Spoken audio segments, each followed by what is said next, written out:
मुझे साइन नहीं करने दिया जा रहा। हाजिरी रजिस्टर अलमारी में रख दिया है। दीवार पर साइन कर अटेंडेंस लगा रही हूँ। उच्च अधिकारियों को रोज लिखित में उपस्थिति भेज रही हूँ। मुझे दफ्तर में बैठने भी नहीं दिया जा रहा। गार्ड को कहा गया है कि मुझे ऑफिस में घुसने नहीं दिया जाए। मैं असुरक्षित महसूस कर रही हूँ। सबके सामने अपमानित किया जा रहा है। रोज रोज मानसिक प्रताड़ना दी जा रही है। यह कहना है अजमेर स्मार्ट सिटी डीटीपी उपनगर नियोजन मीनाक्षी वर्मा का। अजमेर में 2 साल पहले स्मार्ट सिटी कार्यालय में मीनाक्षी वर्मा को डीटीपी यानी डेवलपमेंट टाउनशिप प्लानर के पद पर नियुक्ति दी गई थी। मीनाक्षी वर्मा ने टाउन प्लानिंग मास्टर और नो कंस्ट्रक्शन जोन के नियम बताते हुए जवाहरलाल नेहरू अस्पताल, पटेल मैदान और स्मार्ट सिटी के तहत अन्य प्रोजेक्ट पर सवाल खड़े कर दिए थे। अफसर को यह बात हजम नहीं हुई और मीनाक्षी वर्मा का ट्रांसफर कर उन्हें नगर निगम भेज दिया गया। मीनाक्षी वर्मा को 2 साल बिना काम किए सैलरी मिलती रही।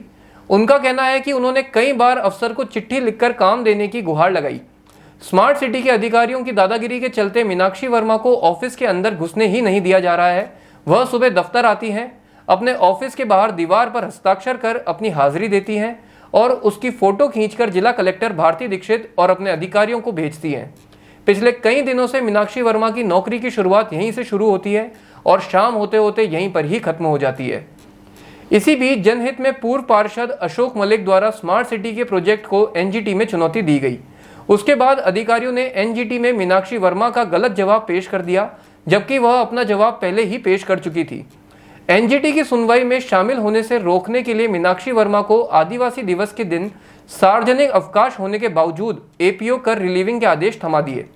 मीनाक्षी वर्मा ने एपीओ और रिलीविंग के आदेश को राजस्थान सिविल सेवा अपील अधिकरण में चुनौती दी, जिसमें उनके पक्ष में फैसला सुनाया गया और उन्हें वापस स्मार्ट सिटी डीटीपी के पद पर नियुक्त करने के आदेश दिए। मीनाक्षी वर्मा ने अधिकरण के आदेश पर 18 अगस्त को अपनी ज्वाइनिंग सीईओ को दी। 3-4 दिन तक उन्होंने स्मार्ट सिटी ऑफिस के हाजिरी रजिस्टर में हस्ताक्षर किए, लेकिन अब हाजिरी रजिस्टर ही नहीं दिया जा रहा। कर्मचारियों द्वारा हाजिरी रजिस्टर मीनाक्षी वर्मा को नहीं दिया जा रहा है, लेकिन लिखित में कोई आदेश नहीं है। मजबूरन डीटीपी मीनाक्षी वर्मा को दीवार पर हस्ताक्षर करने पड़ रहे हैं। त्योहारों के पावन अवसर पर आशु स्वीट्स पेश करते हैं शुद्धता व स्वाद से भरपूर मिठाइयों का एक ऐसा खजाना जिसे खाएं तो स्वाद रहे हर पल याद। देशी घी से निर्मित मिठाइयाँ जैसे पनीर व रबड़ी के घेवर, बंगाली मिठाई, ड्राई फ्रूट मिठाई, रस माधुरी, रस मलाई, मलाई चाप, मलाई रोल एवं टिक्की, पानी पताशे, पानी पूरी, कचौरी, समोसा कुशल कारीगरों द्वारा बनाए जाते हैं। आशु स्वीट्स, प्रकाश रोड, नगरा व तारागढ़ रोड, अजमेर। मैं अभी यहाँ पे 1.5 साल से पोस्टेड हूँ स्मार्ट सिटी में उपनगर नियोजक के पद पर। तब से मुझे कोई भी अभी तक कोई कार्य नहीं दिया गया है और साथ ही में कोई बैठने की व्यवस्था भी नहीं कर रहे थे। इसके बारे में मैंने उच्च अधिकारियों से काफ़ी बार रिक्वेस्ट करी है, अपने प्रार्थना पत्र दिए, पर इतने लंबे समय से कुछ भी नहीं किया जा रहा है।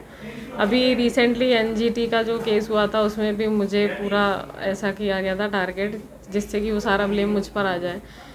उसकी वजह से मैंने सिर्फ रिप्लाई दिया था अपना और कुछ भी नहीं कहा था। मेरा सिर्फ रिप्लाई ये था कि मैं इसमें इन्वॉल्व नहीं हूँ, मुझसे कोई भी पूछा नहीं गया था कुछ भी। उसके बाद से उसकी नेक्स्ट तारीख से पहले ही मुझे एपीओ कर दिया। एपीओ करके मेरा मुख्यालय जयपुर कर दिया गया था। फिर भी जब वो डिसीज़न होने से पहले उस एपीओ करके मुझे जयपुर का मुख्यालय करने के बाद में उसके बाद में मैं उस पर अपना स्टे ला करके मैंने दोबारा जब ज्वाइन किया तो तब से मुझे और ज़्यादा परेशान किया गया। उसके बाद में थोड़े टाइम तक मैं अपने रजिस्टर में साइन करती रही, पर साइन करने के बाद में ये हुआ कि वो अब थोड़े दिन बाद में मुझे यहाँ के बाबू और गार्ड आके बोलते हैं कि हमें कमिश्नर और पद्मनी मैडम है जो एफए के पद पर हैं, उन्होंने मना किया है, आप साइन नहीं करेंगी। आपको एपीओ कौन सी तारीख को किया था? मुझे 9 तारीख को किया था। उस दिन भी छुट्टी का ही दिन था, आदिवासी दिवस की अवकाश थी। उस दिन मेरे ऑर्डर किए गए हैं, वो भी। क्या उसके बाद में कोई कार्रवाई किया आपने? उसके बाद मैंने स्टे के लिए अप्लाई किया था। स्टे मिल गया था मुझे। मेरे ऑर्डर 17 तारीख के हो चुके थे। उसके बाद 18 को मैंने ज्वाइनिंग दे दी थी। ज्वाइनिंग देने के बाद मैं यहाँ लगातार साइन करने के बाद अचानक ही मुझे कहा गया कि आप रजिस्टर में साइन करने को मना किया है, क्योंकि आपके स्टे ऑर्डर से रिलेटेड, ज्वाइनिंग से रिलेटेड मार्गदर्शन मांगा गया है। जब तक मार्गदर्शन का जवाब नहीं आएगा तब तक आप साइन नहीं करेंगे। और लिखित में मुझे कोई ऐसा निर्देश नहीं दिए गए। यहाँ के बाबू हैं, उन्होंने कहा कि कि कमिश्नर साहब के और पद्मिनी मैडम के उन्होंने कहा है उन्हें वर्बली, मुझे डायरेक्टली नहीं कहा। आपको ऑफिस में आने के लिए मना किया था? ऑफिस के लिए भी मुझे गार्ड ने आके बोला कि आपको ऑफिस में घुसने के लिए मना किया गया है। आपने नोटिस की कॉपी दिखाई थी उनको, आदेश की कॉपी? आदेश की कॉपी कलेक्टर मैम को पहले ज्वाइनिंग के टाइम ही मैं दे चुकी थी, और जब मैं पर्सनली मिली थी तब भी मैंने उन्हें बताया था कि मेरा यहाँ से स्टे ऑर्डर आ चुका है, मैं ज्वाइन कर चुकी। अब ये मुझे नहीं पता है कि क्यों है, क्योंकि मैं काम अपना पूरी ईमानदारी से कर रही हूँ, जो सही है मैं वो बताती हूँ हमेशा। अब कारण क्या रहा है, क्यों करते हैं ऐसा मेरे साथ ही, बाकी एडीए में भी इसी तरीके से किया गया, जहाँ जाती हूँ वहाँ पे ऐसा ही करते हैं व्यवहार। आपको हस्ताक्षर के लिए मना करने के बावजूद फिर आप हस्ताक्षर क्या करते हैं? आपको क्या पहचान है कि आप ऑफिस में आ रहे होंगे? अभी मैं हस्ताक्षर मेरे पास की टेप में जहाँ बैठती हूँ वहीं के पास की दीवार पे साइन करती हूँ, और एक प्रॉपर फॉर्मेट में उसको एक और फॉर्मेट है उसको मैं मेल करती हूँ, क्योंकि कलेक्टर मैम को भेजती हूँ और कॉपी कमिश्नर सर को डेली भेज रही हूँ। अब ये तो सिस्टम ही बता सकता है कि क्या कारण है, क्यों कारण है। बाकी मेरा काम जो है मैं पूरी ईमानदारी से कर रही हूँ, और जिसके लिए सरकार ने मुझे इस डिपार्टमेंट में लगाया है वही मैं सिर्फ बताती हूँ। अब ऐसे पर्टिकुलर तो पता नहीं है, क्योंकि सभी मिलकर कर रहे हैं, ऐसा तो कुछ नाम तो है नहीं। पर हाँ, जब जब बदलते हैं लोग, चाहे दूसरे कोई भी कलेक्टर सर आ जाए या मैम आ जाए, जो भी बदलते हैं, सबको एक फीडबैक की प्रणाली चल रही है ना। मुझसे कभी पूछा जाता है कि आप खुद क्या करते हो, क्या नहीं करते हो। मुझे कभी आके सफाई देने का मौका ही नहीं मिलता। नहीं, वो तो जो उच्च अधिकारी कहते हैं उन्हीं का कहना मानते हैं। मेरे साथ में तो मैं अकेली ही हूँ अभी, कोई ऐसे।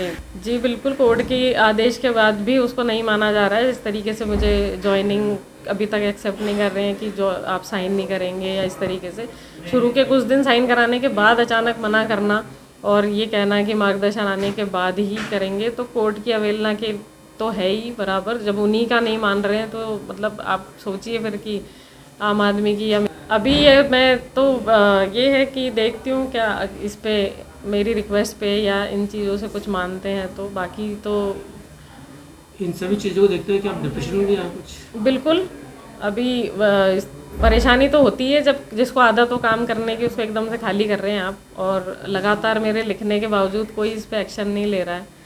तनख्वाह दे रहे हैं, अभी तो इस महीने मुझे तनख्वाह भी नहीं दे रहे। तो हर बार सैलरी के लिए मुझे, मतलब मैं इस पद पे होने के ग्रेड 1 उस पे हूँ मैं, एक मतलब आप कह दीजिए कि एक गजेटेड ऑफिसर का अगर ये हाल है सरकार में, मुझे तनख्वाह के लिए बोलना पड़ता है। मैं सरकारी टूर पे टीए बिल मांगती हूँ तो मेरे टीए बिल भी अटका दिए जाते हैं।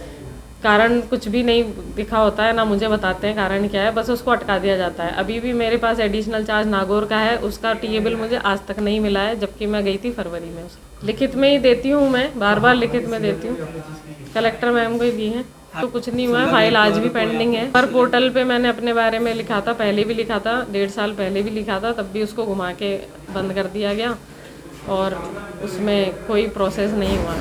मैम